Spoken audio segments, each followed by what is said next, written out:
My name is Matt Childress. I'm with the TW4 XP, that's three-wheeler for XPrize, and we are a finalist in the competition, which means that we met all the requirements to win the XPrize, but there were four other teams that also met all the requirements. So there was a final race where speed was key, and you had to also maintain 100 miles per gallon. And in that race we came in third place, so we did not win the XPrize, although we met all the requirements too. This vehicle, what is unique about the three-wheeler for XPrize is, well, obviously it has three wheels. It's all electric with a 100-mile range. That was a requirement for the XPrize competition. The production version will have pedals, so that it will be a human-electric hybrid. This vehicle is also ready for vehicle-to-grid, which allows you to take the energy that's in the vehicle and put it back into the grid. So you can do things like, if there's an electrical outage, you can power your home with your energy that's stored in your vehicle. And it also allows you to even out the grid. One of the problems with the electrical grid is you have peak usage times, and those are very hard to meet. If you have enough of these vehicles, which we hope everyone has one, then you'll be able to take the electricity back out of the vehicle and meet the peak demand without needing to bring new power plants online. Well, what I'm really grateful to the XPrize Association for is I've been saving up all my vacation days to go to Germany, because the same team that manufactured this, many members of this team also manufacture the electric vehicle that I own, the Twike. And it has always been a dream of mine to go to Germany and meet the guys that make the vehicle that I own. And then it so happens that I learned that they were competing in the XPrize, and so the XPrize brought Germany to me, because I live in Illinois. The competition was mainly in Michigan, and that's pretty much my backyard. So they came, the Icelandic volcano that erupted prevented them from actually shipping the vehicle over to the US, but they came anyway to get to know Twike owners in the US. And so what I did is I got to know them and said, what can we help you out with? What can we do for you?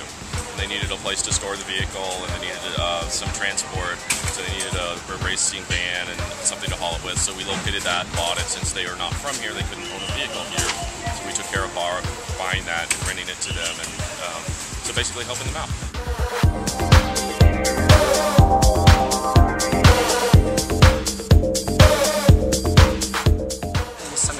I'm the team leader and chief engineer for Raceabout Association based in Helsinki, Finland. This car has been built by Metropolitan University of Applied Sciences, and it has a lightweight bodywork, full carbon fiber body to accommodate the extra weight which comes with electric vehicle technology, mainly batteries. It has a battery set which can be fast charged in about 10 to 12 minutes, and we'll demonstrate that later this winter. The car has also 4 motors, so it has 4 independent wheel drives. It was the most powerful car in the XPrize contest, probably also the fastest car. I'm not talking about vehicles. There was a motorcycle which was faster, but the fastest car and most powerful car, yet it's still very efficient. It was 146 miles per gallon equivalent.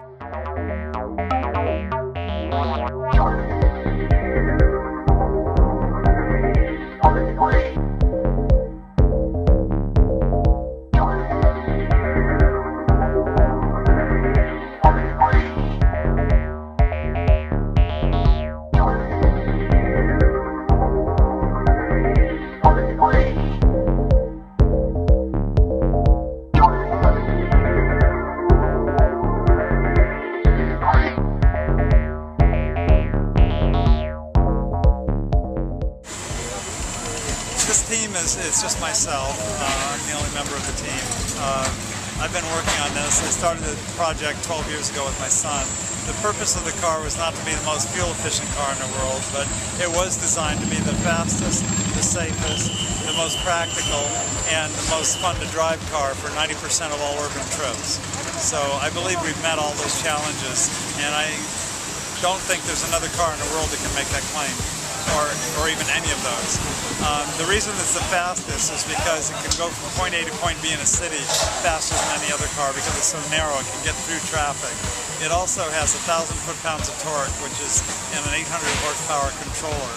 It gives it acceleration. It's only half a second slower than the $1.5 million Bugatti Veyron. Over $1 million cheaper than a car, and it's only half a second slower.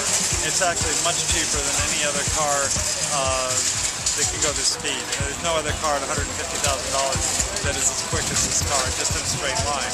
Through traffic, no other car in the world can keep up with it. The same rollover threshold as the 911 Porsche. Wow. It has literally 4 times more steel in the door than a Volvo or a Mercedes. It has 3 crossbars and 2 verticals. They're locked in with 1/4-inch steel plate into pins which go into the roll cage. The roll cage is certified for a 200-mile-an-hour race car. There are 4-point harnesses, the same as jet pilots use, or race car drivers for that matter. These are the exact same harnesses actually a 747 pilot would use. In the front of the door, to attach the door bars to the rest of the car, we have hinges that are specially made out of billet stainless. There are 3/8 pins in double shear, top and bottom, which is exactly double what's required of a SCCA race car for a 200-mile-an-hour race car. The most important safety feature of all is the ability to avoid a collision. If you're in a lane and a truck comes into your lane and you're in another car, you don't have a lot of options. There's really nowhere to go, unless he hears your horn. With this car, well, we have a Mercedes horn, very, very loud, but it has the ability to accelerate out of the way and to move over and even go between cars like no other car in the world. There's no other car this narrow. So it has incredible stability. Its lane change capability for the accident avoidance for Consumer Reports, we had the fastest time of all the contenders for the double lane change, and we did that at 51 miles an hour. I learned about the XPrize from Gordon Lindbergh, who is the grandson of the Lindbergh who flew the Atlantic, and I've been kind of told that there is an Automotive XPrize coming up, and it was very interesting to kind of follow it and see what was happening. At one time, they were all going to be side-by-side cars, and I said, you really should consider the need for a tandem car that could go in half a lane. And sure enough, they changed the rules and made it possible. And then there was a little bit of argument from, I guess, the people with the side-by-side that we were going to be too efficient. So then they made a separate category and decided to split it up.